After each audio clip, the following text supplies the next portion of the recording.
Yep. Inside, I want to kill myself.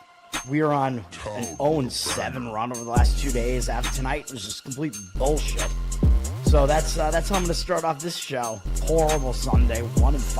I don't even know what to tell you about that. I just don't want to do this anymore. I have never seen anything like this, man. With the slump continuing, 2 straight losses, not a good day at all. 0-4. I just have not had a good season, man. What can this slump that I'm on? The slump continues. I've reached a new peak, actually. I'm going to burn my Bruins hat, man. I don't know what is going on with the Bruins. March 8th, is that what it is? I don't even know. It's March 9th, I think. Who even knows, man? I don't know what day it is anymore. I don't even know what day it is anymore, man. Back with you after the worst day that I could possibly have. Back with you, as I always am. Until I die, at least. 0-2 yesterday, and yesterday did not go well for me. 0-5. The worst month that I've ever had in my 18 years doing this. I don't know what to even tell you about this anymore. Broke the slump yesterday as the slump discontinues. The slump continues. Somebody fucking kill me, please. I don't even know what I should do at this point other than potentially end it all. What's up, everybody? It's Toad back with you for Better Off Dead Friday, July 25th. Yesterday, didn't give out any plays on the show yesterday. It was a small card, although I think my analysis actually was pretty decent on the show yesterday, except the WNBA. My best WNBA lean didn't get there. What can you do? I mean, that's just the way that it is sometimes. At least I didn't recommend a play on it, but let's get right into today, man. We have WNBA in play again today. I'm not going to give out any plays here either. I'm only going to give out one play on the show today, man. It's going to be in baseball. It will be a total. It will be an under because you know me. That's usually what I do. And it'll be at the end of the show, although you can see what game it is in the title here. And it is the last game on the board, too. So I just don't like the baseball card very much today and don't like the market reads on some of the ideas that I have in my head. But anyway, for WNBA today, Phoenix at New York, which is actually a pretty interesting game. Both of these teams having pretty good seasons. Although New York, the Liberty, they're still the better team, man. Liberty are coming off back-to-back wins over the Fever, though I believe one before the All-Star break, and then they came out of the All-Star break and just won again, although both games Indiana did not have Caitlin Clark, where it now seems like Caitlin Clark, they don't even know when she's even coming back, which is ridiculous. But the Liberty are on a nice 4-game win streak here, coming in with momentum, and they're just staying at home. It doesn't look like a horrendous spot for them, really. Phoenix are coming in off of playing, I guess, at home against Atlanta and losing pretty badly. So they are starting a road trip. Should be a focus spot for them, too. So to me, it should be a competitive matchup. I think both teams have reason to show up here. Liberty are up from 6-7. As far as the number is concerned, I might lean in the other direction, though, because they still are coming off beating Indiana, which is always kind of a big win, even if Caitlin Clark isn't there. And Phoenix had a pretty embarrassing result last time out, even though Atlanta is also a pretty good team. So I expect Phoenix to maybe make some adjustments here, come into this game, play a little bit better, although I have been saying for a while I don't think Phoenix is quite as good as their record looks, although I did kind of change my mind on that and say, well, they're better than I thought they were, but maybe they're still not as good as their record looks. Vegas is on a back-to-back. They played at Indiana last night. I thought Vegas was in a good spot, like a big revenge spot, because they had gotten smoked the last time they were at Indiana. Both of those games also without Caitlin Clark, and Vegas had a bad game. So in a way, like, you think maybe they should bounce back here, but they're also, this is a tough spot, man. They have to travel up to Minnesota. They have no rest, and they have to play Minnesota, who is the best team in the league, and Minnesota, they're just on a roll right now. They've won 3 games in a row. They're not traveling. They're staying at home. Yeah, they're coming off a very satisfying win, but I don't really think they're going to overlook the Vegas Aces, even though the Aces haven't exactly been playing up to their potential. Minnesota is down from 11-10. Maybe could argue that the number's a little bit too high. I still think Vegas is a little bit better than their 500 record makes them look, but there isn't really any way I'd want to grab Vegas here on the back-to-back. And then Dallas is at Golden State.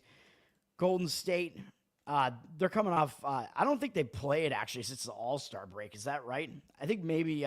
Golden State's had a long time off because I haven't seen them on the schedule for a while. So they went into the All-Star break on a bad note. They were playing pretty good basketball for a while, but they lost the last 3 games. They lost 5 out of 6. So in a way, maybe that All-Star break came at the right time, and they can make some adjustments and fix some things. But you could argue that they've had too much time off. They are playing Dallas, who did just get a win, although they just beat Seattle, and now they're coming in playing a second straight road game, whereas Golden State's coming off actually losing to that same Seattle team. So I think maybe the sentiment here is going to be, well, we should grab the points with Dallas then, right? Like Golden State's losing a ton of games recently, and if Seattle just beat Golden State and Dallas beat Seattle, well, then it seems obvious that you should Dallas should be able to beat Golden State, right? So how are we getting points with Dallas here? Well, I mean, I think that was kind of an outlier there, man. Dallas just slaughtering Seattle on the road. I mean, that was a big upset win. That was pretty unpredictable. Probably shouldn't have happened. So I would lean to Golden State in this game. Again, I think the All-Star break came at the right time for them. The money's coming against them. They're down from 5.5 to 4.5. I actually think that might be the best lean in the WNBA today, though, would be to lay the points of Golden State. It's just a matter of, are they going to be, is rust going to settle in because they haven't played for so long? And is Dallas going to have a little bit more momentum just because they have played recently? We're looking at some injury issues here. I guess Dallas is the team that's had a lot of injuries to deal with throughout the season. Thornton looks like she's out for Golden State, but other than that, they're intact. Again, probably a slight lean to Golden State there. Andrew, what's up, man? Hulk Hogan, probably the most difficult to take out of all the recent deaths. Him and Chuck Mangione, actually, as a jazz music fan.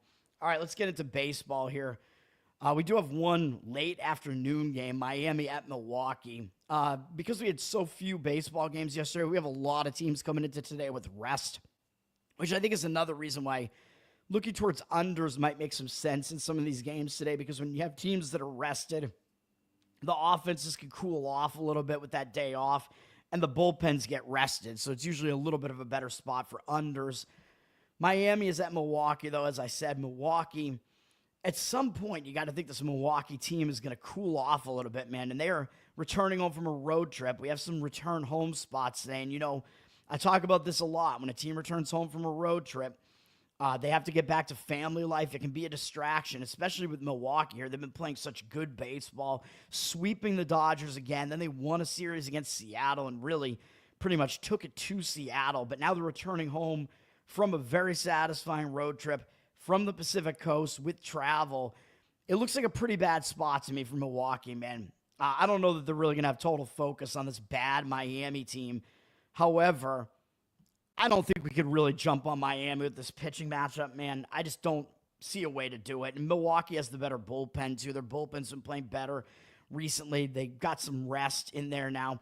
Miami has Cal Quantrill on the hill. And if it was one of Miami's other pitchers, they have some decent starting pitchers. Quantrill is probably their worst pitcher. So if it was any one of their other pitchers, I might actually be looking to jump on Miami here, but there's no way we could do this. Quantrill, 5.24 ERA, 1.37 whip on the season. He's been worse on the road, 6.2 ERA on the road. None of that is good. He did have a good start last time out against Kansas City, 6-inning shutout. But remember, Kansas City, one of the worst offenses in all of baseball. Quantrill actually did just face Milwaukee back on July 5th, and he did not do well in that game. He didn't even make it through 4 innings, gave up a couple of runs, put a lot of guys on base, 6 hits, 1 walk, did have 6 strikeouts. So at least his strikeout-walk ratio is pretty good this month with a 14-2 strikeout-walk ratio, but I still don't think we can trust him, even though Milwaukee, their offense is actually worse at home than it is on the road, but they rake against Quantrill for the most part. In 50 career at-bats, they have a 340 average, 849 OPS against Quantrill. So again, I just don't think it's a spot where you'd really want to jump on the Quantrill side there. And he's going up against Freddie Peralta, who's been Milwaukee's ace for a while now. The Misiorowski might be assuming that role. The Woodruff is actually pitching really well as well. So Milwaukee all of a sudden has a stacked rotation. Freddie Peralta is still really good as well. 2.85 ERA, 1.08 whip. Really good at home. 1.53 home ERA. Had a little bit of a rough start last time out, but it was against the Dodgers. It was on the road. It was the second time he faced the Dodgers in a span of 3 starts. So I think in a way, the Dodgers were just recently familiar with him, and the Dodgers are a good offense anyway, especially at home. So I'm going to give Peralta a pass on that one where he gave up 4 runs. His team still won the game. He still got the win. And we have a ridiculous streak going right now where not only has Milwaukee won 7 Peralta starts in a row, but he has picked up the win in all 7 of those as well. Crazy streak to be on, man. He's allowed 3 or fewer earned runs in all of the other ones except that Dodgers game the last time out. So Peralta does not look like he's a guy you want to fade right now either, man. And this month he has a 24-6 strikeout walk ratio, so he's pitching well recently as well with a 2.66 ERA this month as well. Up against... did I look at the wrong team there when I just did Quantrill? Let me go back to that in a minute. But up against Miami, Peralta. Miami only has 4 hitters who have even ever seen Peralta before. So Peralta has an unfamiliarity edge against some of these Miami hitters as well. And the guys that have seen him have no extra base hits off him. 208 average, 505 OPS. So it's looking like I don't think you want to fade this pitching matchup here, man, between Quantrill and Peralta. I would say there's no way that you could do that. Yes, I believe I gave out the right numbers there for Quantrill against Milwaukee. But of course, Minnesota. Milwaukee's going to be a huge favorite here, though, and probably rightfully so. The money is actually coming in against them a little bit. They're down from minus 215 to minus 208. 90% of tickets, 85% of the cash coming in on them. So very public Milwaukee team. Some of the money's coming in against them. I mean, the short of it is the situational aspects of this game favor Miami, the scheduling situation, but Milwaukee has a huge starting pitching edge, and they have a bullpen edge, and they have an offensive edge. So they do have basically all the edges across the board that you look for in the matchup. So that's a pass for me. Arizona at Pittsburgh as we get into the evening slate here.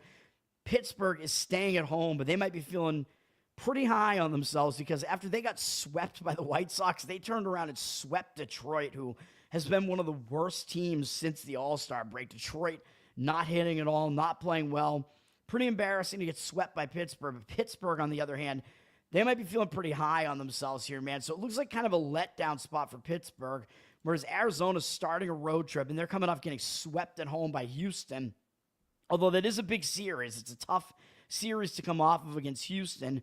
Normally, I would say when you start a road trip, you're coming off losses like that, it's good to just get out on the road, focus on baseball. That's usually the way that I would look at something like this. But I don't know what the mindset of Arizona is going to be like because, as you can see here, the big trade news yesterday was Arizona. They're selling at the trade deadline, man. So they traded Josh Naylor to Seattle. I don't know what they got for him. I assume they got like prospects for him or something like that. So Seattle is basically saying, we're going to add a hitter right now. We're going for it this year. Arizona's saying, we don't think we can win this year. So we're going to just, try to plan for the future and sell a guy off here who's one of our better hitters. So what mindset does that put a team in really when your management is saying we're not going to win this year, so we're going to sell off now? So I worry about that as far as Arizona. I mean, yes, you're still playing baseball. You still want to win. You still have pride like that. Players are not going to go out and just intentionally lose. But right after that happens, what mindset is Arizona going to be in? I think that's a little bit questionable, man. So I would not really want to play in Arizona here either. Arizona has a terrible bullpen. Pittsburgh's bullpen has actually been a little bit better. So Pittsburgh actually has the better bullpen here. Even without Naylor, Arizona does still have the better offense, though, the better lineup. Ryan Nelson is pitching for Arizona. He is the more proven of the two pitchers, at least. He's having a good season, man, even though I keep saying I don't think he's going to keep this up. I think he's going to suffer some pitching ED at some point, but good season for Nelson. 3.52 ERA, 1.06 whip. He has been way worse on the road, though. 5.79 ERA on the road. On the road, his ERA almost 4 runs higher on the road, and he's allowed 7 of the 9 home runs he's allowed on the road in almost 20 fewer innings. So he has been way, way worse on the road. And by the way, Pittsburgh is way better at home than they are on the road. Nelson, he's been pitching well recently, though. I mean, 3.18 ERA this month. Does have a 10-5 strikeout walk ratio, though. Hasn't been putting up huge strikeout numbers, and most of those walks came in one start against Anaheim, which was his only bad start this month. Arizona was playing well behind him. They've won 6 of his last 7 starts.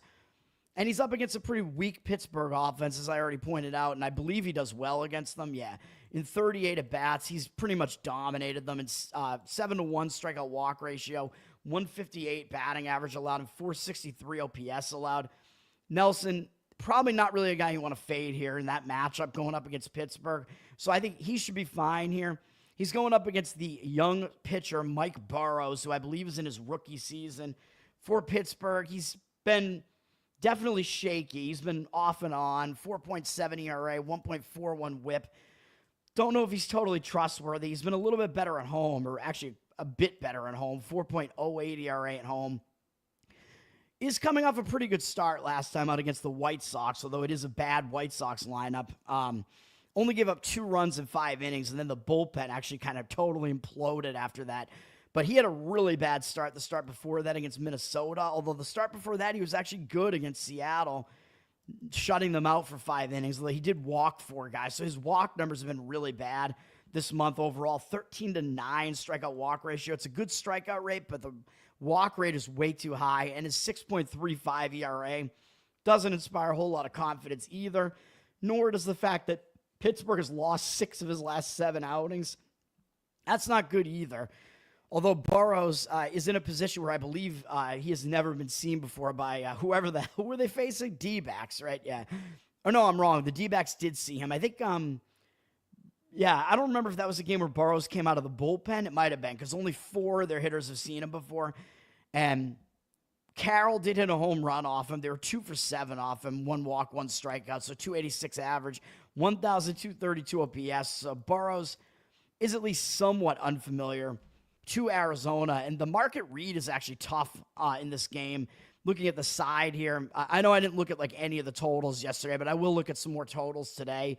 But just pointing out like what kind of the more interesting market reads are here. As far as the total is concerned, it is up from 8.5 to 9, but we see money coming in on the under, 63% of tickets and 90% of cash on the under, kind of expecting that maybe there is kind of an angle there where both starting pitchers are a little bit unfamiliar to the opposing hitters.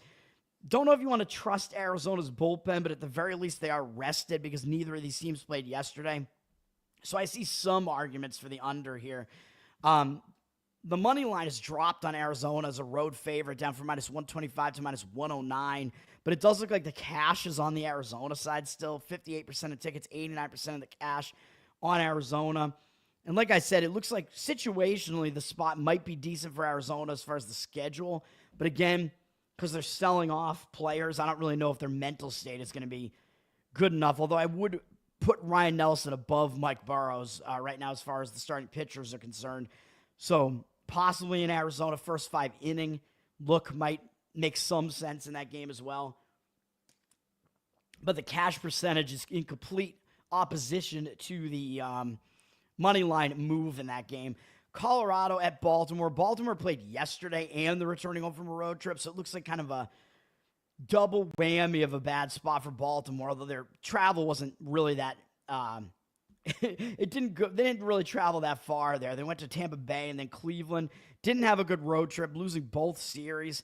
But they played yesterday, man. So Baltimore unrested, as they're one of the only teams, just Baltimore and Cleveland, by the way. They're the only 2 teams playing today that played yesterday and are facing a team that didn't play yesterday.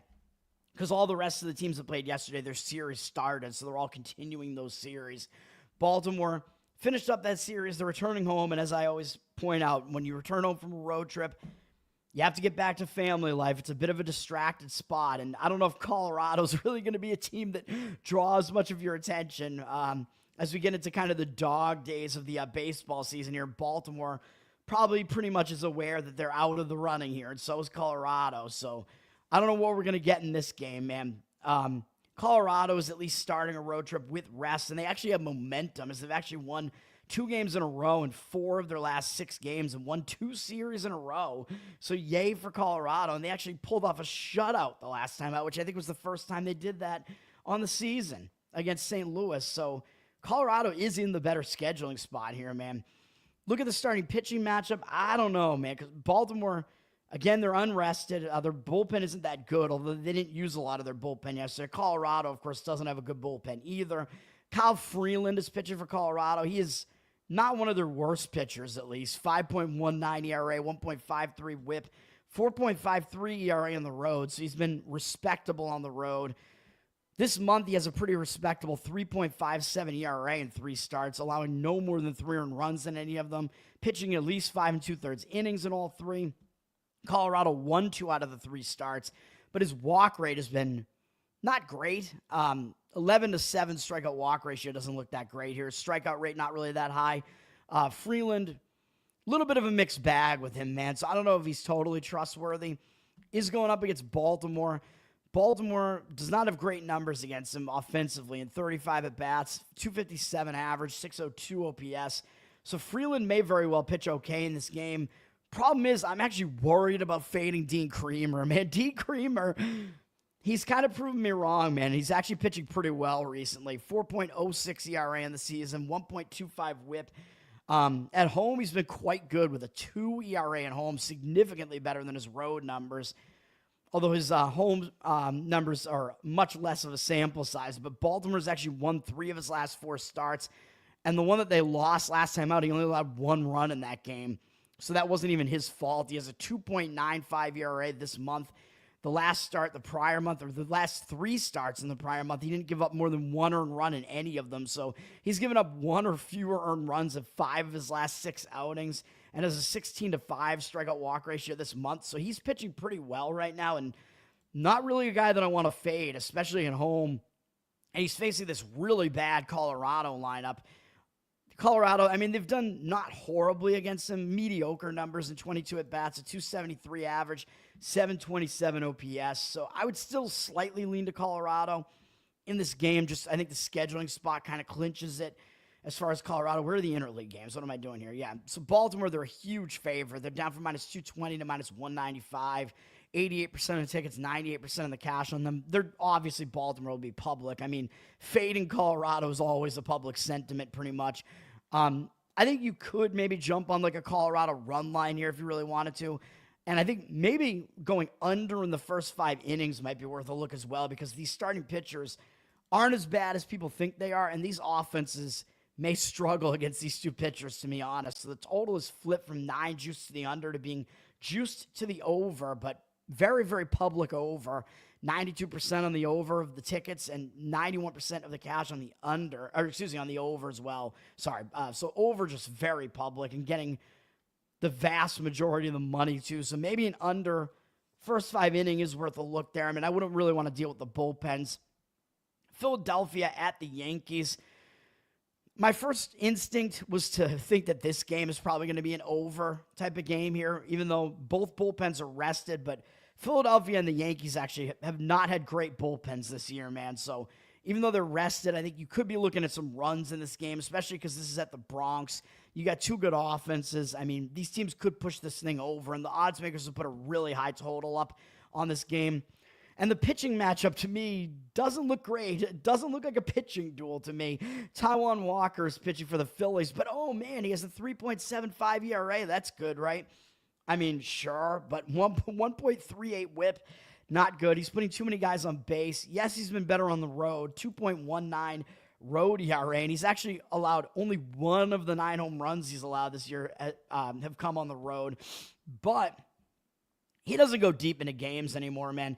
Walker, he's more of like an opener type of guy. Now, maybe they're ramping him up a little bit because the last couple outings, he actually went a little bit deeper and went 4 innings. But I think at most, he's probably going to go 5 innings in this game, which would be, you know, a starter's workload if he does do that. But I don't know if we can really trust Walker here, man. And he's facing a really strong Yankee lineup, so I think he might be out of there, you know, a few innings into this game. And the Yankees do hit him hard in 88 at-bats. He's given up 7 home runs. Player prop potential here. Jazz Chisholm is 7 for 15 off him with 3 doubles. Aaron Judge, 4 for 13 with 4 dingers. And Goldschmidt, 5 for 13 with 3 doubles and a home run. Those 3 guys do a ton of damage. Giancarlo Stanton, who did come back at some point for the Yankees not too long ago, is 4 for 12 with a home run. So these guys really, really do damage against Walker. 352 average allowed to the Yankees, 1,095 OPS. So I think Walker could get lit up while he's in there, man. He's up against Will Warren. Walker versus Warren. Warren not having a great season either for the Yankees, 4.91 ERA. 1.44 whip. He's been significantly better at home, though, with a 3 home ERA. So maybe you don't want to really fade Warren here. But his recent performances have been awful, dude. He's allowed multiple walks in 6 straight starts, has a 14-12 strikeout walk ratio this month with a 7.23 ERA, and he's coming off giving up 5 earned runs in 3 2/3 innings with 3 walks, 5 hits, and 2 home runs all allowed to Atlanta, who really doesn't have that strong of an offense either. So Will Warren, he's absolutely not in good form right now, man. So I wouldn't really trust Warren, even though his numbers against Philadelphia are actually pretty good. But it's a small 19 at-bat sample size, so maybe there's not a whole lot to take away from that. And maybe some of that was, well, Philadelphia just wasn't familiar with him. They just hadn't seen him yet. Warren does have 6 strikeouts off him, which is pretty good. Or 6 strikeouts against them, I should say. 158 average allowed, 449 OPS. So Warren does pitch well against them, but he's pitching so poorly recently that I'm thinking the over is the way that you look at this game. The total's up from 9.5 to 10 now, and the juice now on the over 10. I know it's a very high total, but you're still getting the... Like, you're not on the wrong side of the number 9. I mean, you're on the wrong side of the number 9, but you always were, basically, right? Like, you were never getting the best of the number 9. So, number 9, Revolution number 9, man. We'll go Yoko Ono on this. But I think the over is probably the right way to look at this game. I mean, total is high for a reason. 87% of tickets, though, and only 86% of the cash on the over. But I still think the over is the right way to look here. Yankees got some of the money line movement up from -145 to -152. But even though they're playing Philadelphia, I think you're always getting a little bit taxed to play the Yankees, especially in the Bronx. And it looks like the cash percentage is actually coming in against them. 56% of tickets on the Yankees, 59% of the cash coming in on Philly. I don't think that I would like the Philly side here, though, man. I mean, out of those 2 starting pitchers, I mean, I think you have to give Warren the advantage there. So I think the Yankees do have the advantage there.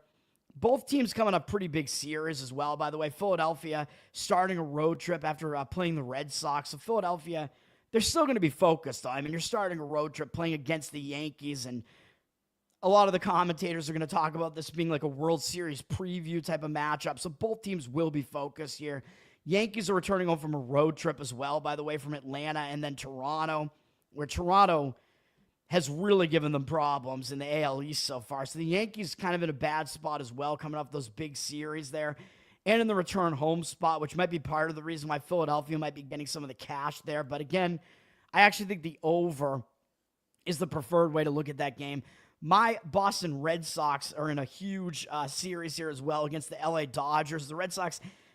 I mean, this is crazy, dude. Red Sox hot going into the All-Star break. The All-Star break kills their momentum, and then they have to play Cubs, Phillies, Dodgers. I mean, thanks, schedule makers.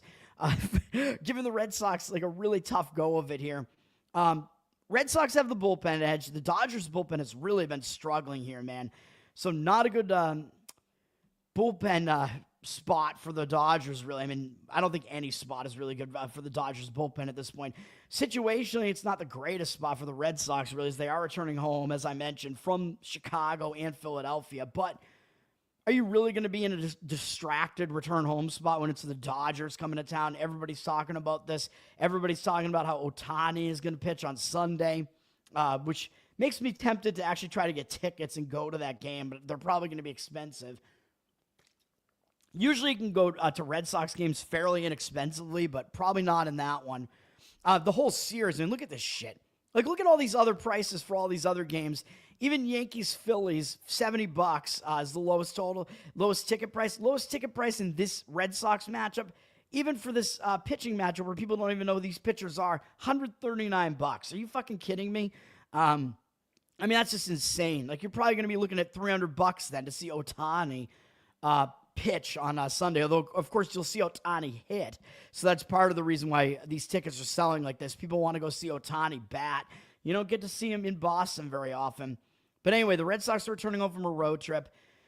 They shouldn't be distracted because of how weighty the series is. Dodgers are flying cross-country, but they are starting a road trip. Yes, they'll have to get adjusted to the time zone, though, so maybe it's not the greatest road trip starting spot. But when you start a road trip, usually you are going to be focused. I mean, it's the Red Sox. I mean, they have a big name. They have a pretty good record this year, so the Dodgers are still going to be focused as well. And we got two pretty interesting young pitchers going here, man. Emmett Sheehan, I mean, he's a guy that I think he's going to be good at some point, even though he had Tommy John surgery already really early in his career. But guys can bounce back from that more easily earlier in their careers. He's not pitching that well yet this season, but it's been a very limited amount of outings for him so far. 4.41 ERA, 1.35 WHIP. I think he is better than those numbers suggest, though. He's been good on the road so far. 2.08 ERA, but it's only in 4 1/3 innings, so only one start on the road so far, and it was at San Francisco. So we have to dial it back maybe a little bit on Sheehan because that was a pitcher-friendly park, not a very good San Francisco offense, and he still walked 3 guys in that outing. So he has walked 5 guys over the last 3 outings, which isn't that terrific, and he has only gone 5 innings in one start all year. So he's gone fewer than 5 innings in the others. It seems like the Dodgers are kind of wanting to limit his pitch count a little bit. The Red Sox, only Bregman has ever faced him before, and he's 0 for 1 off him, but did walk twice against him. So other than that, Sheehan is unfamiliar to the Red Sox, and Sheehan does have some he does have pretty good stuff, so I wouldn't necessarily I still wouldn't really want to fade Sheehan here, but the Dodgers bullpen is not great, and they're probably going to get into this game maybe earlier than the Red Sox bullpen is. Red Sox are actually up to 8th in bullpen whip, at least. So that's not bad. And their bullpen ERA has gotten way better, too. So the Red Sox bullpen has really gotten better as the season's progressed. The Dodgers bullpen, nowhere close to that. They're really bad in bullpen ERA and 23rd in bullpen whip. So, yeah, Red Sox, big-time bullpen edge there. Dodgers do have the offensive edge, though. Red Sox have Brian Bayo on the mound. I might be becoming a Brian Bayo believer, man, the BBB, because he is actually pitching well recently. His ERA has been good most of the season, but the thing that was always worrisome about Bayo was that he was putting an unbelievable amount of guys on base, and now it seems like he's not doing that anymore. He's got a 3.23 ERA, 1.27 WHIP, which is still kind of high, but it's gone way down from where it was. He's been pretty good both home and away. It doesn't really matter as far as his ERA. He has not allowed more than 3 earned runs in any start going all the way back to May 18th, and that was the only start all season where he allowed more than 3 earned runs. But yes, as I said, he was walking a ton of guys early in the season, but that's completely turned around. As this month, he hasn't walked more than 1 guy in any outing. The Red Sox have won 3 of his 4 outings. And the one that they lost, the Red Sox didn't score any runs against the Cubs. He has a 22-3 strikeout walk ratio this month. He's gone at least 5 innings in all the starts, at least 6 in the last 3, including a complete game against the Rockies here at Fenway. 3 of those 4 starts have been at Fenway, and he's got a 2.73 ERA this month, so he is definitely on fire right now. Against the Dodgers, he has decent numbers as well in 32 career at-bats, 11-1 strikeout walk ratio, 250 batting average, 585 OPS. So the way that I'm looking at this game is actually first 5 innings under is the way that I would look at this game. I wouldn't want to deal with the bullpens, man. I just don't really want to deal with the Dodgers bullpen. Sheehan, we don't really know how deep he's going to go, but if you just focus on the starting pitchers, you know he's probably going to get you at least 3-4 innings probably from Sheehan. And again, he's a young pitcher that has good stuff, stuff that can fool guys at the major league level. He was pitching well in the minors this year. 74% of the tickets are on the over, 72% of the cash on the under. So a big-time market read on the under there. So I agree with it, but I wouldn't want to factor in the Dodgers bullpen. So first 5 inning under is the lean in that game. The money looks like it is kind of coming in on the Red Sox, too, as the Dodgers are a road favorite, and it really seems like you're kind of paying a tax to try to play the Dodgers here, man. Like, should they really be a road favorite with a really young unproven pitcher on the mound? Probably not, even though it is kind of a bad spot for the Red Sox and that they're returning home from a road trip. But Dodgers are down from -115 to -113 on the money line. 65% of tickets, 85% of the cash on the Red Sox. So the money is coming in on the Red Sox. Hubert, what's up, man? Yeah, Chode. A lot of people do call me that. Don't necessarily feel that it's an inaccurate nickname, though. Toad is almost a similar nickname to that, though. Let's try to get through this, man. We're chugging along. We're going slow here. Tampa Bay at Cincinnati. Cincinnati's returning home from a road trip. They went to the Mets and Washington, and now they're returning home. So, again, could be a little bit of a distracted spot for Cincinnati returning home from the road trip. Got to get back to family life. Tampa Bay starting a road trip after being pretty embarrassed by the White Sox in their last series, man. They gave up a lot of runs to the White Sox. Just lost 2 out of 3, gave up 19 runs in the 2 games that they lost in that series. Pretty bad right now. Tampa Bay has kind of become cold right now, but this might be a get-right spot for Tampa Bay because they get to just forget about that, get out of that stupid spring training stadium they play in. I think I called it a AAA stadium at one point. Spring training stadium that they play in. Just go out on the road. Could be a better spot for Tampa Bay here, man. And Cincinnati, I mean, this is a hitter-friendly park, just like Tampa's the Yankees spring training stadium that Tampa plays in also is. Tampa has Zach Littell on the mound. And first of all, I do think Tampa does still have the better bullpen of the two, although they've dropped off a little bit. They're 11th in bullpen whip, at least. Cincinnati 15th, so not a huge advantage, but still a little bit of a bullpen edge for Tampa here. Both bullpens are rested, of course. As with Philly, New York, LA, Boston, all these bullpens are rested. Zach Littell is pitching for the Rays. He's having a good season, 3.53 ERA, 1.09 whip. He's been pretty good both home and away. His numbers are pretty similar ERA-wise. He's allowed 3 or fewer earned runs in 6 straight starts, and in every start except one, going all the way back to basically early April. So he is definitely pitching consistently. Tampa's won 3 of his last 4 starts. He has a 3.06 ERA in 3 starts this month, going at least 5 2/3 innings in each of them, 12-4 strikeout walk ratio. So he is pitching pretty well right now, pitching consistently. Going up against the Cincinnati Reds, he has not done as well against the Reds. In 30 at-bats, they actually do have a 300 batting average, but only a 623 OPS, which isn't as high because they actually have 0 extra base hits and only 1 walk off of him. Littell doesn't tend to walk a lot of guys. He does give up some hard contact, though. How will that play in this great American ballpark? I don't exactly know, but we'll see. I mean, his numbers aren't that bad against Cincinnati, though. Nick Martinez is pitching for the Reds. He's had a little bit of a resurgence this year, although those numbers aren't that good. 4.73 ERA is not really that good. 1.22 whip isn't that bad, though. He's been very similar home and away. It doesn't really matter. He's been good the last couple of starts, allowing 2 runs each, only going 5 and 5 1/3 innings in each of them, though. But did one of those starts was against the Mets. That was fairly impressive. Did have an 8-3 strikeout walk ratio of those 2 outings. Had one really bad start this month where he got absolutely wrecked by the Marlins, which makes absolutely no sense. It was at Great American Ballpark, but he didn't even allow any home runs in that one. So that was a bad start. But other than that, the Reds have actually won all 5 of his other 6 most recent starts.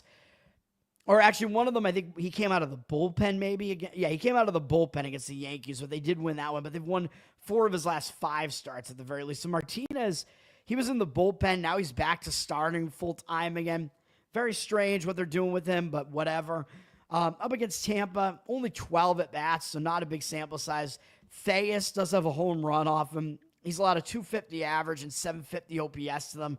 So that OPS, like right at the Mendoza line where you say, well, he's not really good or bad against them. Very difficult to figure out what you want to do in this game, but I think that the clincher is probably just the situational spot, in my opinion, is better for Tampa, so that's the way that I would lean. But the money line flip from Cincinnati plus 100 to minus 107. 73% of tickets, 86% of cash coming in on Cincinnati right now. So the market read looks to disagree with me on that. But at the very least, if you do like Tampa, you are at least fading the public, and that is the way that I would lean there. Toronto at Detroit.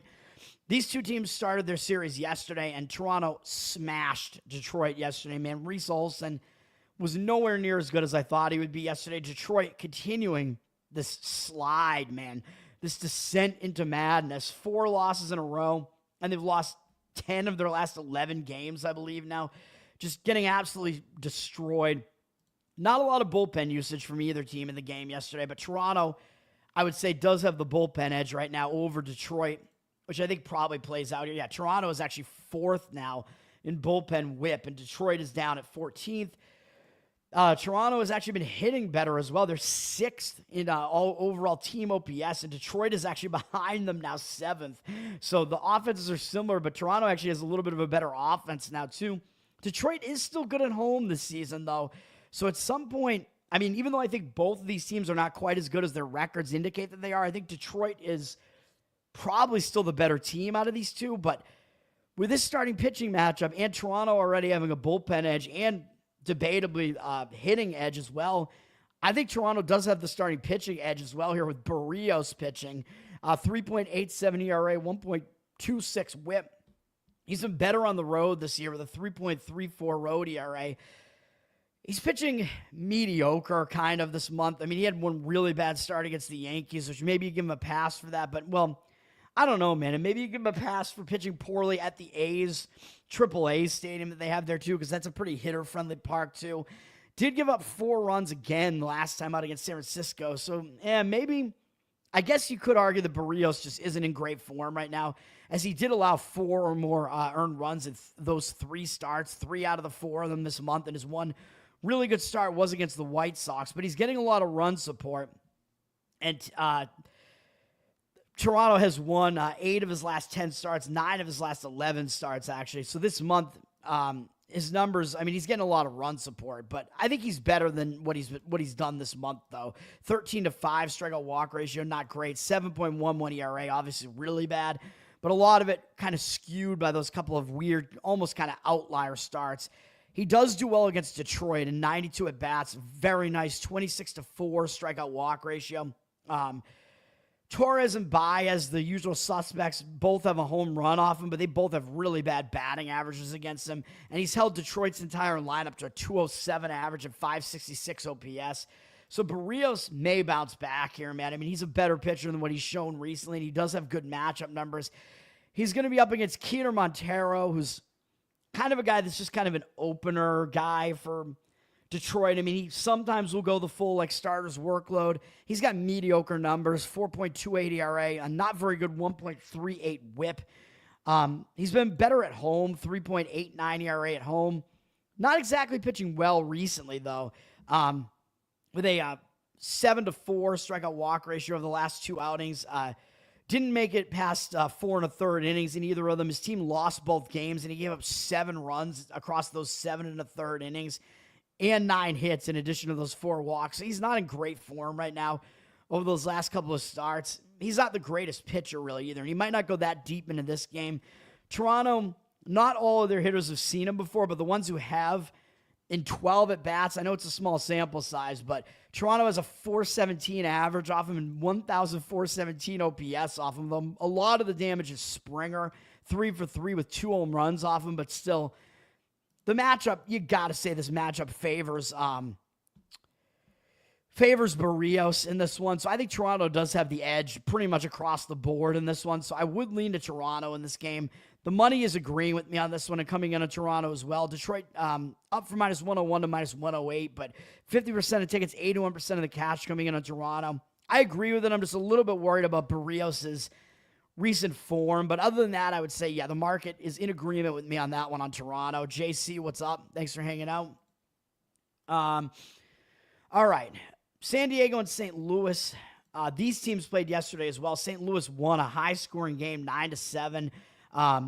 Yu Darvish had a really bad game yesterday, and I thought Gray would pitch fairly well because he has still been good at home. He is still a pretty good pitcher, but Gray gave up a lot of runs yesterday too, although his strikeout walk numbers are pretty good in the game, but still lots of runs scored in that game. I think Gray just kind of tired out, man. He's getting a little bit up there in age.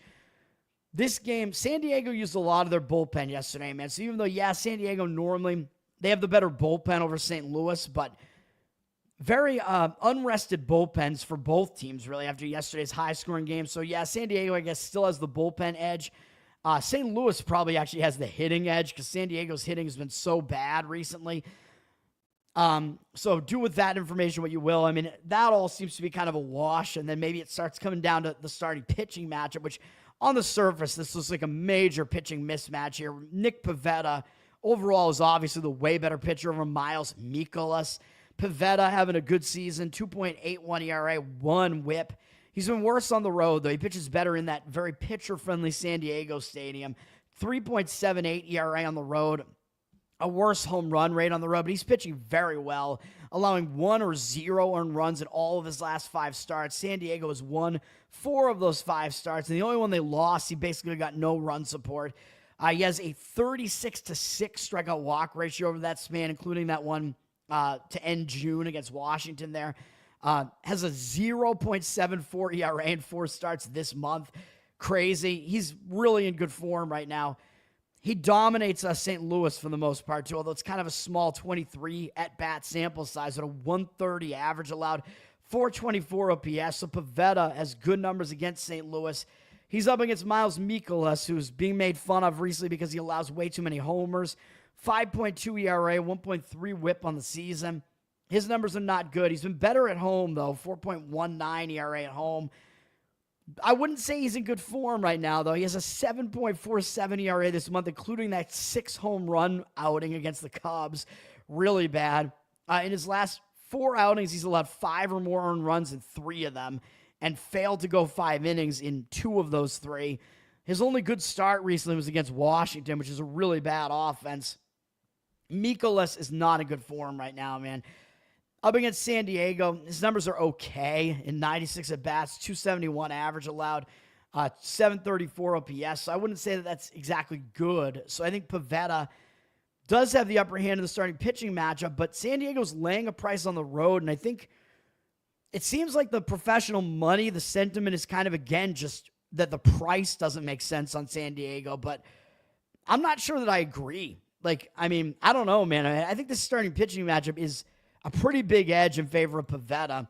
69% of tickets, only 57% of the cash on San Diego, who are up from minus 125 to minus 126. I mean, maybe the way to look at this is to just go to first 5 innings on this and just avoid that bullpen situation with the unrest of the bullpens. I would still probably lean to San Diego, both full game and in the first 5 innings, though, and I disagree with the market on that one, but because the market read looks pretty strongly against it, I can't play that. The White Sox are playing against the Cubs in the Battle of Chicago. JC, what's up, man? I forget if I shouted you out or not. Thanks for hanging out, man. This is the rivalry, the cross-city rivalry, man, the big interleague rivalry between the two Chicago teams, although it's a very one-sided rivalry right now. But the White Sox are actually playing decently right now, winning 5 of their last 6 games. So that's not too bad, but they're returning home from a road trip, that very successful road trip that it was all of those 6 games against Pittsburgh and against Tampa, who's been kind of cold recently. So they didn't really do that against really great teams. Obviously, the Cubs are the way better team. The White Sox are in a bad spot returning home from a road trip. But then again, you got to think they're going to be focused because they are playing the Cubs here. And for the Cubs, I don't know, man. Maybe the Cubs are going to show up focused here too because the Cubs, coming off those big series against the Yankees and the Red Sox, the Cubs maybe were kind of in a letdown spot to some extent or hangover spot. And they got caught by Kansas City, and they lost 2 out of 3 to Kansas City. Actually gave up a lot of runs in that game against Kansas City. But I believe one of those was a bullpen game for the Cubs, so it wasn't exactly like the Cubs they weren't really set up to have their best starting pitchers going. And, of course, one of their best starting pitchers is pitching today, Imanaga. So he didn't pitch in that bad series against the Royals. So the Cubs, after that bad series, might show up focused here as well. The Cubs do have the better bullpen here. Obviously, they have the way better offense. Cubs have the advantage all around here. They do have Imanaga pitching today, as I said. He's been really good. 2.4 ERA, 0.92 whip. He's actually been even better on the road with a 1.33 road ERA. He's pitching really well recently, allowing no more than 3 earned runs in any of his starts since he's come back from injury, in 5 starts since coming back from injury. This month, he has a 2.13 ERA and 16-2 strikeout walk ratio. pitching quite well, man. He's in good form. He's coming off really good starts against both the Yankees and the Red Sox. I don't know that he's going to be in a letdown spot here after that, man. He's just a good pitcher in good form right now, so I think he should continue that. Against the White Sox, though, the White Sox, they only have 12 at-bats against them, so only 4 of their hitters have seen him before. The White Sox actually have a 333 average off him, and Sosa, not Sammy Sosa, Lennon Sosa, actually has a home run off him. 333 average, though, allowed by Imanaga to the White Sox and 917 OPS. But it's such a small sample size, I wouldn't put much stock into that at all. I expect Imanaga to come out and pitch well. White Sox have Adrian Hauser pitching, and he's been pitching pretty well for the White Sox. 1.89 ERA, 1.23 whip. He has a .69 ERA at home, which is ridiculous. White Sox have won all of his last 5 starts, so he's kind of on a roll, man, since he started pitching this season. He's been basically the White Sox best starter, which is crazy. White Sox, well, not that they really have good starters, but Hauser, basically, he's kind of an older dude. He came from out of nowhere, and he's just in there pitching well. He's done not great against the Cubs in 67 at-bats. 14 to 11 strikeout walk ratio is really bad. I mean, that's wild, but he's walked Hap 7 times, so it looks like he kind of just pitched around Hap a lot. He has a lot of 284 average to the Cubs, though, 743 OPS, so we know the Cubs do hit pretty well. The starting pitching matchup just kind of on the surface had me kind of looking towards an under in this game too, though. The money looks like it is coming in on the under. The totals dropped from 8 with juice on the over to 8. Both bullpens are at least rested. Neither team played yesterday. 60% of tickets on the under, 98% of the cash on the under. I wouldn't disagree with that. The under looks okay in this game. Maybe you go first 5 innings just if you don't want to deal with like the White Sox bullpen in this one, although at least they're rested. So I don't know if I really hate that. So either way, I think the under maybe is worth a look there. And the Cubs, I mean, you're paying too much of a price with the Cubs, even though obviously they have every edge in this game. 61% of tickets, only 58% of the cash on them. And they're down from minus 180 to minus 171. But that is quite a price to lay with them. Braves at Texas. This is a game where I completely disagree with the market read on this one, man. I completely disagree with it to the point where I almost wanted to make a play here. The market is completely indicating on the Atlanta side, and I can't figure it out for the life of me. Texas is down from minus 160 to minus 143. 59% of tickets on Texas. I mean, it makes sense that Texas would be the public team because they have the better record. But 58% of the cash coming in on Atlanta, I think really it's just that the professional money is basically just constantly of the opinion that Atlanta is better than their record looks. And I agree with that, but you got to look at the specific matchup, man. And in this matchup, I'm not really sure that I agree with that at all. I mean, Texas, they're staying at home. I mean, I don't really think they're going to be in a letdown spot coming off of sweeping the A's. I mean, the A's suck. Texas is just staying at home with momentum here. Yes, they had a day off. Both of these teams had yesterday off, but still Texas, winners of 6 of their last 7 and actually 8 of their last 10 as well. Texas, pretty hot right now. Atlanta, yes, they're starting a road trip, so, I mean, you do tend to be focused when you start a road trip. Atlanta is coming off a couple of embarrassing losses at home to San Francisco where they got outscored 18-3 across those 2 outings. Across those 2 starts, I should say. So, yes, Atlanta probably in a pissed-off mood here. But, I mean, what is there to really like about Atlanta in this game, man? I mean, you have the hitting. Atlanta's not even that good. OPS-wise, they're 20th, so they're basically bottom 3rd. Obviously, they're better than Texas, who's a bottom 4 offense, but still, there's not that much of an offensive advantage for Atlanta here. And as far as the bullpen, I mean, both bullpens are close to even, surprisingly. Atlanta's bullpen has moved their way up a little bit, but ERA, their bullpen ERA, I'm looking at whip here. Their bullpen ERA is way worse than Texas's, so you do still have to give the bullpen edge to Texas here.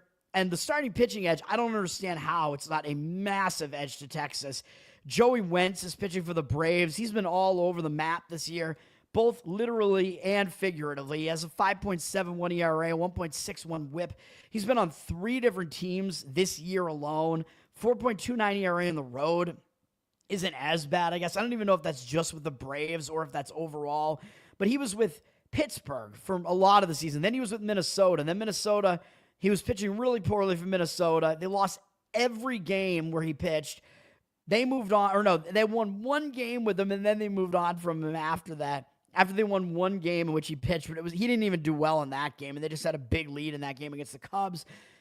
And now he's pitched 2 scoreless outings against St. Louis and the Yankees here combined for the Braves. But, I mean, he's not going to go deep into these games, man. He's basically a relief pitcher. He did go 4 innings last time out, but they're probably going to have him go, I would guess, still around 50, 60 pitches. So he's probably going to get you about 3-4 innings, I would imagine, in this game, which is what he did in his last 2 outings. He didn't allow any runs. He did have an 8-2 strikeout walk ratio, which isn't that bad, but I still don't think he's trustworthy at all based on what he's done this year. I don't like it at all. And against this Texas offense that isn't even that good, they've seen Wentz a bit. And in 46 at-bats, they have 4 home runs against him from 4 different hitters, 11-8 strikeout walk ratio, 370 batting average, and 1,202 OPS. So Wentz has terrible numbers against Texas. You're probably going to get Atlanta's bullpen in this game early on as well. So you're almost getting essentially an Atlanta bullpen game, even though at least their bullpen is rested. But so is Texas. Is up against Eovaldi for Texas, who's been really good this season. 1.58 ERA, 0.85 whip. I don't like that they keep showing when he was on the Red Sox. Let's not think about that anymore. He's been a little bit worse at home, but 2.14 ERA, as if that's even bad. It's not. He's pitching really well recently as well, but he does have an elbow injury. So that's the one thing. Maybe the professional bettors know something about this injury, man. Maybe they're not convinced that Eovaldi is going to continue pitching well because he missed his turn in the rotation due to an elbow injury. He didn't go on the disabled list or anything, but they skipped him in the rotation. So he hasn't pitched for 12 days. They pushed him back. So what does that mean exactly? I don't know, man, but he's a veteran. So I don't think, even though these starting pitchers, they really like to pitch on schedule, but he's a veteran. So I don't think he's really going to be that affected by it. His last 3 starts were all really good. Pitching in July, Texas won all 3 starts. He allowed 1 run total across 18 2/3 innings, 19-2 strikeout walk ratio, 12 hits allowed, 0.48 ERA. So he's been pitching really well. It's just a matter of, like, what do you think is going on with this injury that he has here to his elbow? That is something to look at, I guess, but his numbers against the Braves are totally dominant. 58 at-bats. He's only allowed 9 hits to them. Yes, one of them is an Acuna home run, but still. He's allowed a 155 average to them, 12-4 strikeout walk ratio, and 446 OPS, which is very, very low.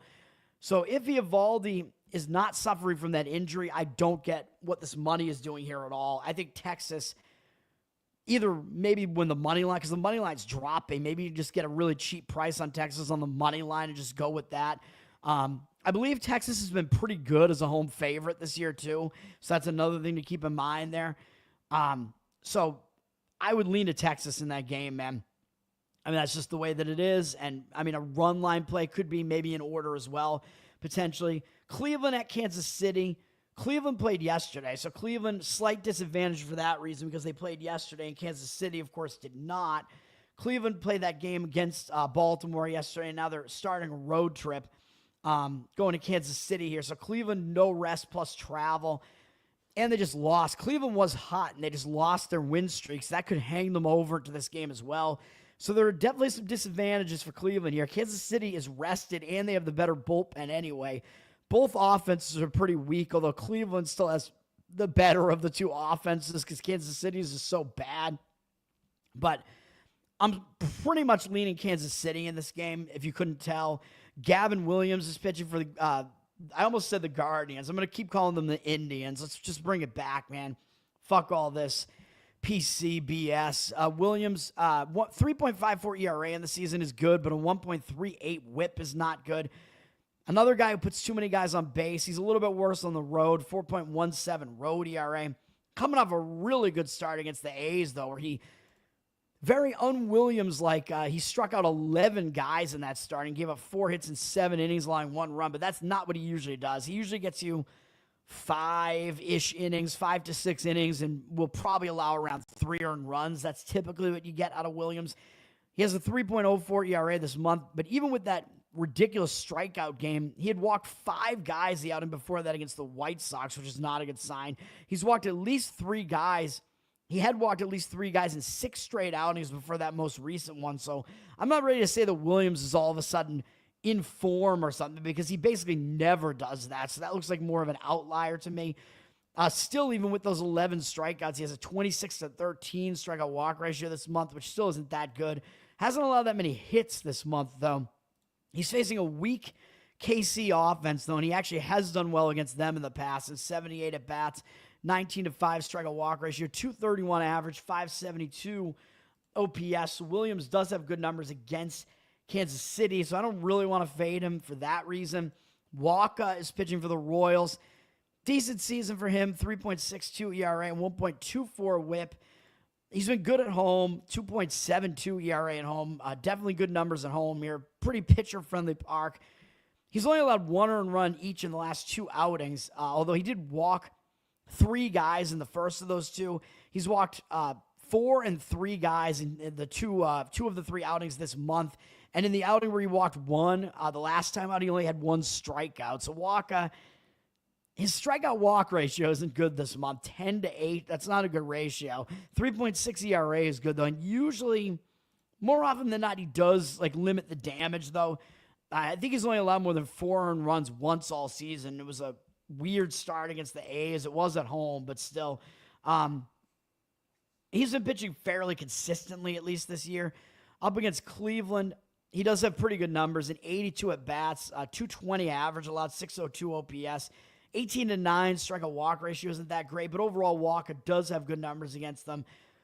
So I would lean, to Kansas City here. Cleveland is actually the public side now, getting 57% of tickets, only 52% of the cash. Kansas City down from -110 to -108, but if you like Kansas City, you get a cheap price on them. I would say full game because, again, I think you want to factor in the fact that Cleveland had to travel and didn't get any rest because they played yesterday. So I think it all becomes an advantage for KC here, even though their offense isn't very good. If you want to look at a total on the under, I think that also kind of makes sense. Total is flipped from 8.5 juice to the over to juice to the under. 67% of tickets, 99% of the cash on the under. I mean, 99 can't be correct, but those are the ways that I look at that game. Again, not a play for me, though. A's at Houston. Houston just returned from a road trip last night, and I told you I kind of like the A's in that game yesterday. First 5, I think they got it done in the first 5 innings and in the full game. I think they won both aspects of the game yesterday. But that was a really bad pitching matchup for Houston, too, and they returned home from a road trip, so it was a double whammy of a spot for Houston.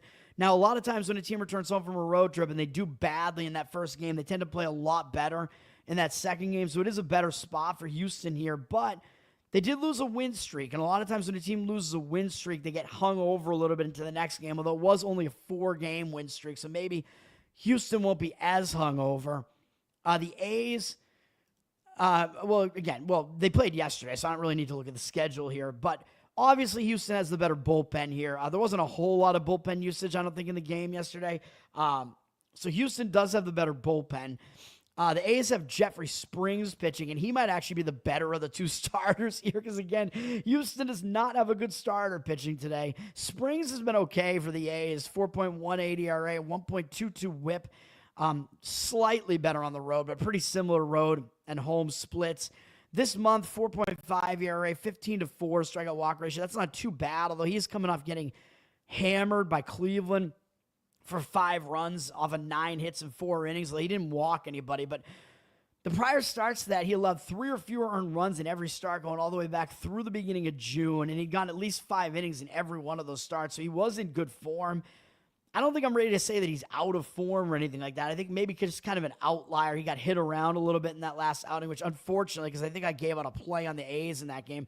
Springs is also unfamiliar to Houston. Houston only has 2 hitters who have ever seen him before, and they're 0 for 3 off him with 2 strikeouts and no walks. So Springs actually has a little bit of an unfamiliarity edge here too. So even though the situation kind of says, well, Houston is in one of those spots where it's the second game back from the road trip, you tend to bounce back a little bit.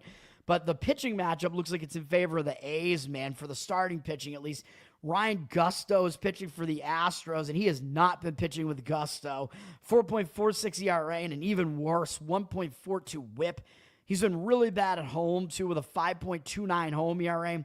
He's back into kind of like an opener role, it looks like here, too, as he was pitching starters workload basically he was going starters workloads in a lot of these outings, and now his last 2 outings, both against Seattle on the road, they were 1-inning outings each. Actually, at least one of them was out of the bullpen, though.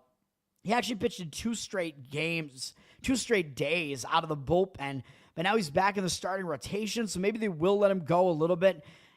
I think we'll probably get maybe about 4 innings out of Gusto here. He does actually have good numbers against the A's. In 13 at-bats, they're 0 for 13 off him with 6 strikeouts and 1 walk. So Gusto has actually completely dominated the A's hitters, but I don't really expect that to continue. I mean, Gusto just is not having a great season.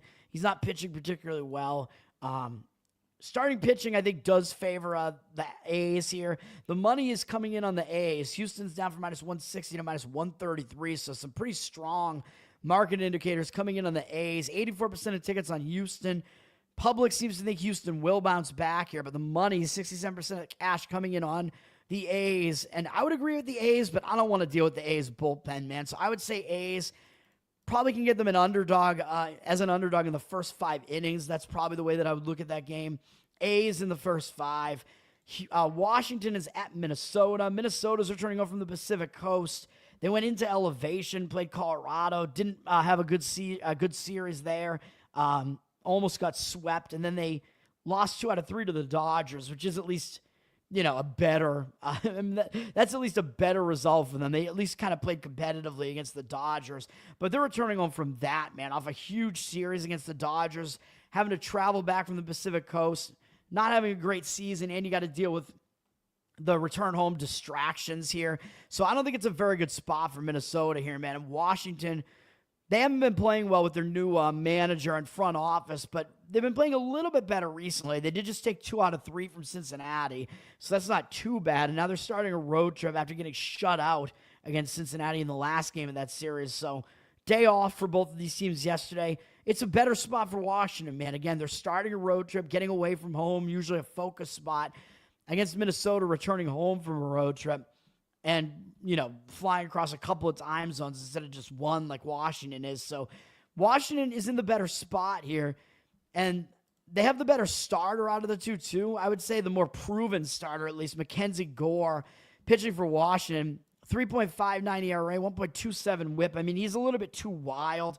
He's been very similar home and away. It doesn't really matter. He's coming off a really horrendous outing against San Diego where he gave up 8 runs in 2 1/3 against his former team. But I would probably say that's a bit of an outlier, though, because I think he was distracted by the fact that he pitched in the All-Star game. And I think the All-Star game became a distraction. A lot of times that first game out of the All-Star break, especially if that pitcher pitched in the All-Star game, sometimes it kind of throws them off and they're distracted and they just don't pitch well. So I expect Gore to pitch better in this game and be back in form because the prior 3 starts he had made prior to the All-Star game, he'd allowed 2 or 1 earned run in all 3, including one against San Diego. So San Diego also had another edge in that they had just seen him. So I'm going to say that's more of an outlier, even though I do worry that Gore always walks too many guys. But other than that, I do think he probably has a little bit of the advantage in this game. He's going up against a pretty weak Minnesota offense here. And Minnesota only has 3 hitters who have even ever seen him before. And in 12 at-bats, they have 4 strikeouts, no walks, a 250 average, 481 OPS. So I expect Gore to pitch pretty well in this game. Nate, what's up, man? Thanks for hanging out. He's going up against Zebby Matthews, who is a young pitcher who at least has really good strikeout stuff. And he's been dealing with injuries, though, man. I mean, that's the unfortunate thing. You don't like to see these talented, hard-throwing pitchers get injured like that all the time because it's like what could be right now, right? Because they could be really, really good. And you know me, I like good pitching. Zebby, by the way, not actually his real name, his birth name. His parents aren't that insane. I don't know how he got that nickname, to be honest. It has kind of a ring to it, though. It's kind of a zesty name, though. Zesty Matthews. 6.26 ERA in the season for Zebby. 1.61 whip. 6.26 ERA. Did I say that wrong? 6.26 ERA, 1.61 whip. He hasn't been that good this season. He's been better at home, though. The 4.5 ERA at home. He's been injured, but it looks like he's pitching on schedule, though. I mean, it says he was on the injured list, but he pitched against Colorado. So he has not been on the injured list that recently because he's making a scheduled start here, so I don't know what the deal is there. He gave up 5 runs at Coors Field. He did give up a home run. I might give him a pass for that because it was at Coors Field. He still had a 6-1 strikeout walk ratio there. He hasn't been pitching that poorly, man. Like, his strikeout walk ratio is really good, actually, 31-9, 31 strikeouts in 23 innings pitched so far. He's just given up too many hits, 28 hits, and some of the hits have been untimely. So I actually think Zebby Matthews is better than his record looks. And we'll look at his numbers up against whoever the hell he's facing here. Washington, they probably have never seen him before, would be my guess, because it is an interleague game. Yeah, Washington has never seen him before. So I actually think Matthews has a little bit of an advantage in this game as well. I would lean towards Washington, but the money line, I mean, all the money came in on Minnesota. It might have been that Matthews was injured and maybe Minnesota was going to go with a worse starter and then they switched it to Matthews, because I don't see why the number would have moved from -116 to -167. That seems ridiculous. But we do see 58% of tickets on Washington for whatever reason. I don't see how Washington would be a public team. 73% of the cash on Minnesota, though. But I don't agree with the Minnesota side, again, because I think Gore is the more proven pitcher. Washington has a terrible bullpen, though. So Minnesota's bullpen's not great either. So the way that I would do this game probably is, for the side, I would lean to Washington in the first 5 innings as the underdog there. I think that's too much of a price. Minnesota really should not be laying a price like this in a return home spot against the better starter. So I think Washington underdog first 5 innings makes sense, and I think the under in the first 5 innings also makes sense because I actually like both starting pitchers, and they're both fairly unfamiliar to the opposing hitters as well. So I like both of those ways of looking at it. 92% of tickets and only 60% of cash on the over. Total just sitting at 8, which is a decent total here. Neither offense is really that good either. But because the bullpen sucks so bad, I think I would say first 5 innings under is a way to look at that game. Seattle at Anaheim. These two teams played yesterday. Anaheim returned home from a road trip, and I told you that's a bad spot, returning home from a road trip, even though, yeah, Anaheim would be focused on a good Seattle team, because it is a big divisional matchup. Anaheim is starting to fall off, man, which I told you they were going to do that. Sorry, Andrew and Andrew's wife. They are Angels fans, or at least his wife is. The Angels, I told you they were not as good as their record looked. They've allowed way more runs than they've scored themselves this year. They're not a good team. They have a really bad bullpen. Both bullpens saw some usage last night. Angels took the loss. Seattle, they're going for it this year, man. As I said, they just made that big trade for Naylor. I'm probably thinking that he won't be in the lineup tonight, though, because he's going to have to travel and whatever. But when Naylor gets into the lineup, I don't know if there's going to be any. You don't really need a chemistry shift, though. That's the thing, though. Like, maybe you need some chemistry in the clubhouse or whatever, but in baseball, there's less chemistry to be aware of, right? Like in basketball, everybody's, playing off of each other, and everybody needs to, be in that chemistry in game, but that's not really the same thing in baseball. Like, yes, you need that locker room chemistry. You definitely need that to play as a team in baseball. That's definitely a huge thing. But as far as Naylor just like entering the lineup, he's an individual batter, right? So overall, it should be a good thing. I don't know if he's going to be in there tonight, and it shouldn't have that much of an effect on any individual game, though. Just like over the period of the rest of the season, it should help Seattle. But anyway, Anaheim has the worst of the two bullpens. I would say Seattle, with or without Naylor, also has the better hitting, and Seattle has the better starter on the mound today, too, because it's Brian Wu. He's been great. 2.91 ERA, 0.94 whip. Has been a little bit worse on the road, as most Seattle pitchers are. 3.36 ERA, still not even bad. Wu, he's just continuing to pitch well. 2.79 ERA in 3 starts this month. Pitched in the All-Star game. Then he came out of the All-Star game and had a little bit of a shaky outing against Houston. Gave up a couple of homers, a couple of dingers, but he still pitched 6 innings, had a 6-1 strikeout walk ratio along with those 4 earned runs allowed. So it wasn't even that bad a start. And I think you can give him a bit of a pass because the All-Star game, as I said, was a bit of a distraction. But overall, he's been good. 19-5 strikeout walk ratio this month, well below 1 hit allowed per inning. Wu is a consistent pitcher. He's continuing to pitch well, and he's been really good against Anaheim in 58 career at-bats.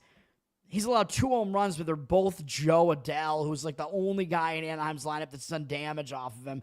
He has a 14-2 strikeout walk ratio, 190 average allowed, and 527 OPS allowed to Anaheim. So Wu looks like he should be in line for a good start here. He's going up against Jose Soriano actually is pitching better recently. Soriano does have pretty good strikeout stuff at the very least, so he does have kind of a high ceiling. 3.83 ERA for him this year, not bad. 1.43 whip is pretty bad. He's been way worse at home, too. 5.65 ERA at home, so Soriano significantly worse at home.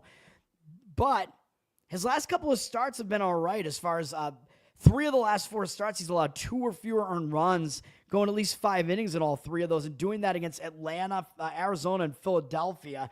Good offenses, although 2 of them were on the road, and I still worry about Soriano because his strikeout walk ratio this month is still really bad, 19-12. He's walked at least 2 guys in 6 straight outings, so he's still wild. He's still walking guys. His strikeout rate actually isn't even that high right now either, so he's not even blowing people away.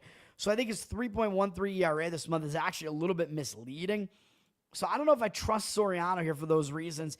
He has been good against Seattle, though, and Naylor is included in this in these lineup numbers now, these matchup numbers. In 75 at-bats against Seattle, 20-6 strikeout walk ratio, 173 average, 435 OPS. So Soriano has done pretty well against Seattle. So what do we want to do with this? I mean, I slightly lean to Seattle, because I just think they have the advantage across the board here, but you are having to pay a price on the road, and the money looks like it's against it. Professional money, usually doesn't like these road favorites very much, especially when it looks too obvious. Seattle up from -116 to -123, 79% of tickets, only 64% of the cash on Seattle. So the cash is fading Seattle here. You could look maybe to an under in this game. I wouldn't want to go full game under, though, because we saw some bullpen usage yesterday, and Anaheim's bullpen is really something you want to avoid. So if you think Soriano, because he has good matchup numbers, you think he is going to do well here, an under maybe makes sense. And the money is agreeing with that. The total's down from 8.5 to 8.5 with juice on the under, 50% of the tickets and 88% of the cash on the under. So maybe that's a way to look, but Soriano really does worry me, man. So maybe the better way to look at this is Anaheim under their team total. Like, basically just go with Seattle, go with Wu and whatever bullpen men come in for Seattle here. The bullpen men, the bull men, the bulls. They're professional bulls, man. They go and they bang a bunch of dudes' wives. But yeah, if you want to look at it that way, I think that might be a fine way to look at this game too, is to go Anaheim under their team total. And finally, so that has been, I always forget to put this up. That has been the rundown. My apologies. I keep forgetting to put the graphics. I made these new graphics, man, or ChatGPT did. I keep forgetting, but let's go to the best bet segment now, baby. Total tell you what's up. And I didn't skip any games because my only bet that I have is in the last game on the board. And I told you it's an under, and it is. We're going to go under in Mets-Giants, which I think it's one of these games, man, where the public is going to look at it and go, oh, well, the Mets, they have a good offense. The Giants, then public knows the Giants have Devers now. They see the Giants as a team that has a good record. So the public looks at one of these games. The public will look at a game like this and think, oh, I want to play an over in this game, especially when the total looks quite low like this. But, of course, the odds makers put a total this low out there for a reason, man. The odds makers are basically telling you they think this is going to be a lower scoring game. It's 7.5 for a reason. San Francisco does play in one of the more pitcher-friendly parks in baseball, so we have all of that going for us here. I saw this out here at a -105. I saw the price on this basically all over the place, but again, I will reiterate, 7 is a key number in baseball, so you want to be on the right side of 7. So under 7.5, even if you have to pay a little bit of juice on it, I think is the way that you want to go here, because a 7 is how you break the 3-3 tie, right? So I'm expecting a low-scoring game here, and I think we'll see that the market is agreeing on this one. We do see 56% of the tickets, but 81% of the cash on the under. The total has actually flipped from 7.5 juice to the under to juice to the over, though, but the cash percentage is what I'm looking at here, where I think the cash percentage is the way to look at this game. As far as the side is concerned, we can talk about the side briefly, too. Giants are having to travel cross-country, man, so it is a bad spot for the Giants, returning home from a road trip. They finally broke out of their slump where they lost 6 games in a row. The slump discontinued for them as they beat up on Atlanta 2 games in a row. But now they're having to fly back to the Pacific Coast, and again, returning home can be a distracted spot, and it can throw you off having to having to deal with a huge time zone shift like that, although I think both teams are having to deal with a time zone shift here. But again, you return home. It's a distracted spot, but maybe they won't be as distracted because playing the Mets is a big series. Mets are the hotter team, though, right now. They've won 4 games in a row, and they're starting a road trip. So, yes, they have to fly across country, but I much prefer a team that's starting a road trip against a team that's finishing a road trip. And oddly enough, I don't have any of those sides today because usually if you have this many teams like you do tonight, you do on a Friday a lot, you have this many teams returning home from a road trip, playing a team starting a road trip, there's a very good chance I'm going to be on at least one of those teams that's starting the road trip, although I'm staying away from all those sides here. But I do lean to the Mets as well for that reason. I do think the Mets might be worth a look here. The Mets do have a huge offensive edge in this game as well. So the one big advantage they have, the Mets are the better offense. Where are they at here? I'm looking at bullpen ERA. I'm like, why are they not up here? San Francisco Giants have a very good bullpen. They have the best bullpen ERA and the second best bullpen whip. So the Giants have a bullpen edge. The Mets are okay bullpen-wise, in the middle of the pack there. Hitting, the Mets are way better, though. They've actually dropped off a little bit. They're tied for 10th in hitting OPS-wise, which is still pretty good. Giants are way down, like in the bottom third, man. Giants 24th. So again, bullpen edge goes to the Giants. Both bullpens are rested here, though. So I think the bullpen edge is a little bit less of an advantage when both teams have all their good relievers available. Mets do have the offensive edge here. And even though I do think Logan Webb is the better of these two pitchers, I think the situation kind of counteracts that. So I do agree with the Mets. The market is agreeing with the Mets. 63% of tickets on the Giants. The public still wants the Giants for whatever reason. Maybe because the public likes Logan Webb, and so do I.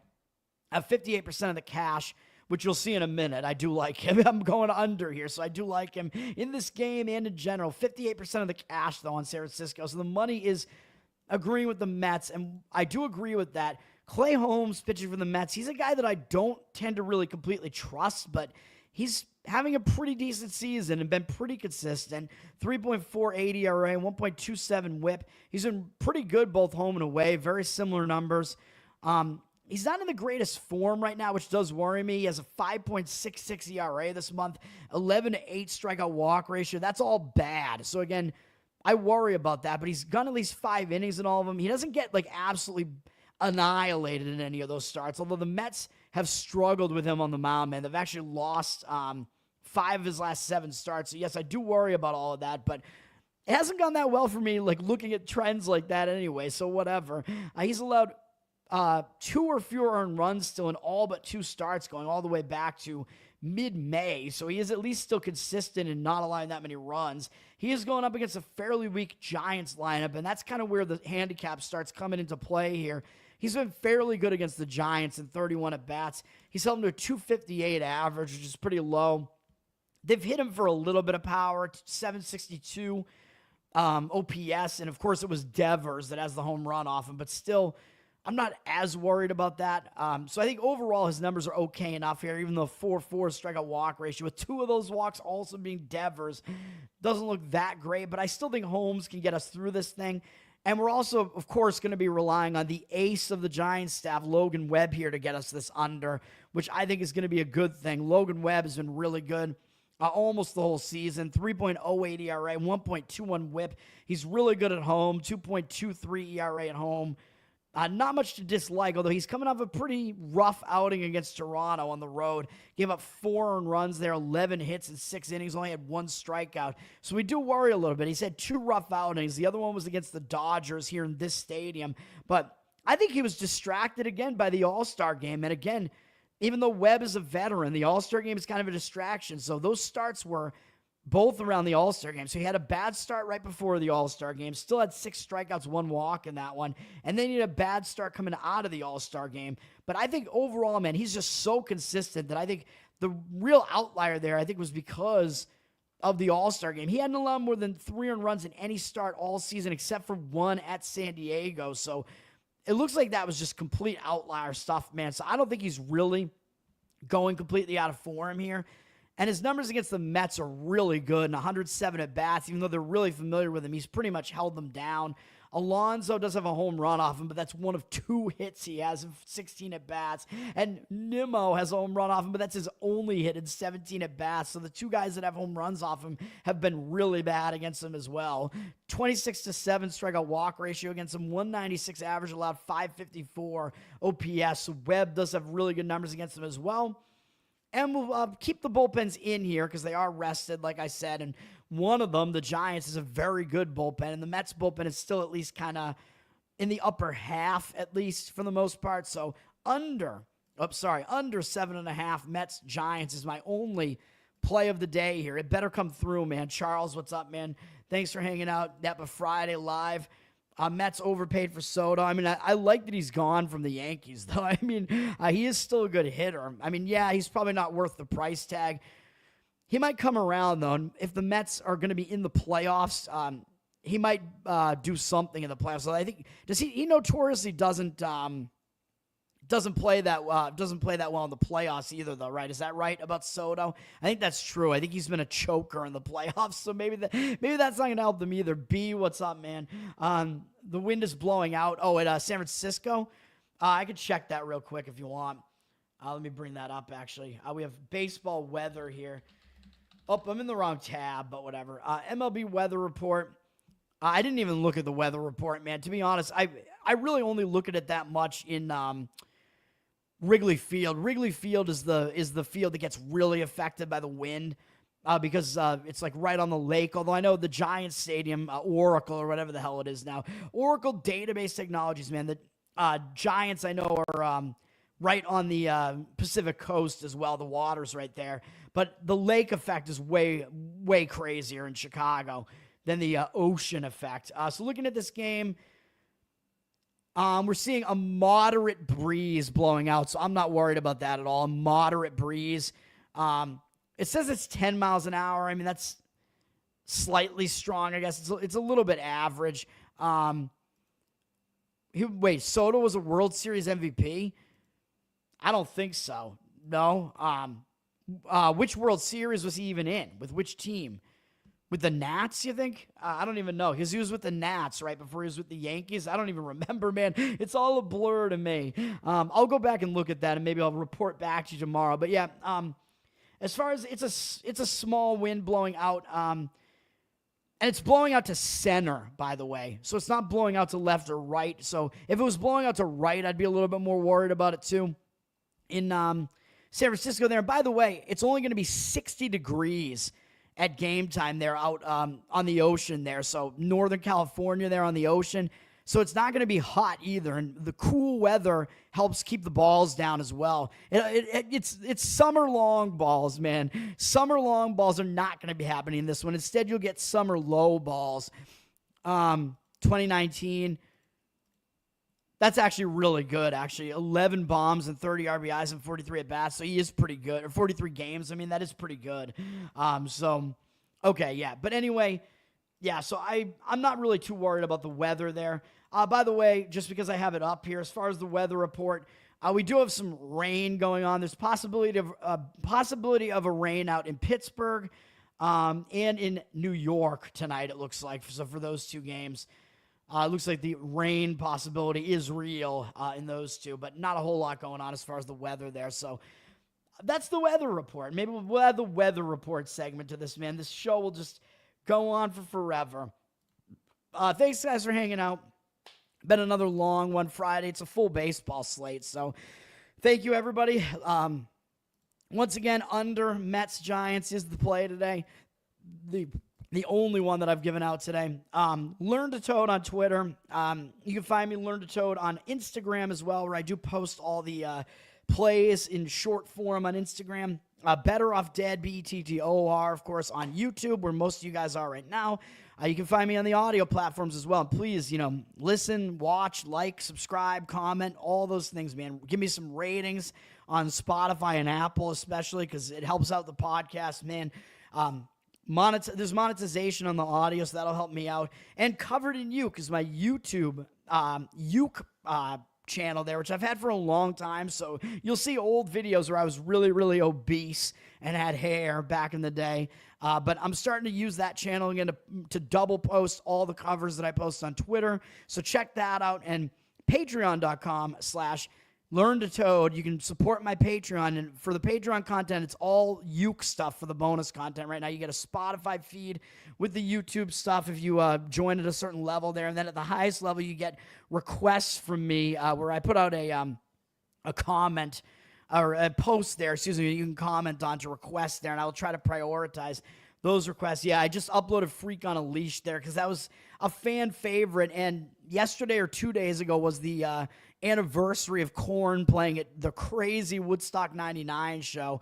The crowd started getting really wild during Korn. It was if you watch that set, I've watched all the sets. I wasn't there. A couple of my friends are actually there. I was slightly too young for that, but I have a couple of friends who are a couple of years older than me, and they actually went to Woodstock 99.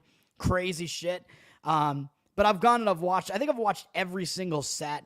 You can find like the full videos of every set from Woodstock 99 online, man. It was insane. I mean, if you guys have seen the Trainwreck documentary, which those Trainwreck documentaries are really pretty fascinating as well. There are a bunch of them on Netflix now, and I think the first one was the Woodstock one.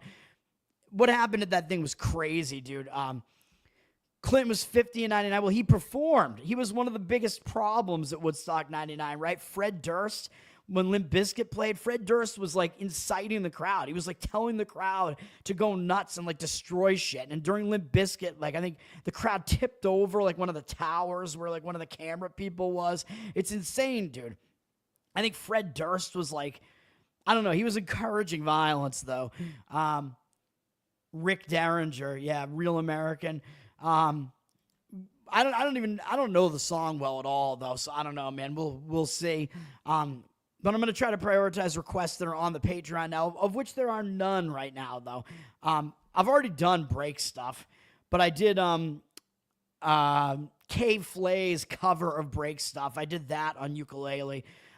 It's a slow jam version of break stuff. I did cover that one. It's somewhere out. I think you can still find it on YouTube if you search for it. It's a weird rendition of it, but I think it works. Anyway, yeah. But yeah, Woodstock 99, crazy. And Red Hot Chili Peppers were the last band on. That was when the whole thing burned down right at the end. Everybody like lit fires and shit. The whole place was burning down. Red Hot Chili Peppers were like naked on stage, just their dicks flopping around. And when you can watch it on YouTube, and they don't even censor it because it's art, man. If you want to go see Flea's dick, you can go watch that. That's not why they call him Flea. You can go watch that. That video there. They did put on a ridiculous set though. Red Hot Chili Peppers. They sounded really good. They were crazy in the 90s, man. A lot of hard like funk metal stuff out of the Red Hot Chili Peppers back in the day. And I believe it was Frusciante still at that point too, right? Because that was 99, right? So that was still him there at that time, or he was back, I should say, at that point. After the first time he left the band, he was back at that point. Anyway, we're talking about music, rock history now, man. But also when the place started burning down, because everybody was going crazy, dude, because like people couldn't use the like outhouses anymore. Everybody was on drugs. Yeah, people just started getting like trampled. It was way too hot. Like the prices were so insane that people just weren't even buying water. Everybody was dehydrated, getting heat stroke. Is Flea's Scrumdiddlyumptious? It's like a solid. I don't know. I'd have to go back and review it again. I'd say it's at least a solid. It's a solid delicious, at least I would say. Anyway, yeah, but yeah, go check that out. And Red Hot Chili Peppers, by the way, shit started burning down. They left the stage, and then they came back and they covered Jimi Hendrix's Fire just because they saw the fire out there. They covered Fire. Not the Ohio Players Fire, the disco song or whatever. Is that disco or funk? I don't even know. There's a fine line there at some point, but whatever. I got to get out of here, man. I got to get this up on the audio stuff, even though the audio is getting no listens. So please tell everybody, get me some audio listens, man. Let's go. Let's build this shit up. Have a good Friday, everybody. Have a good start to the weekend. Peace.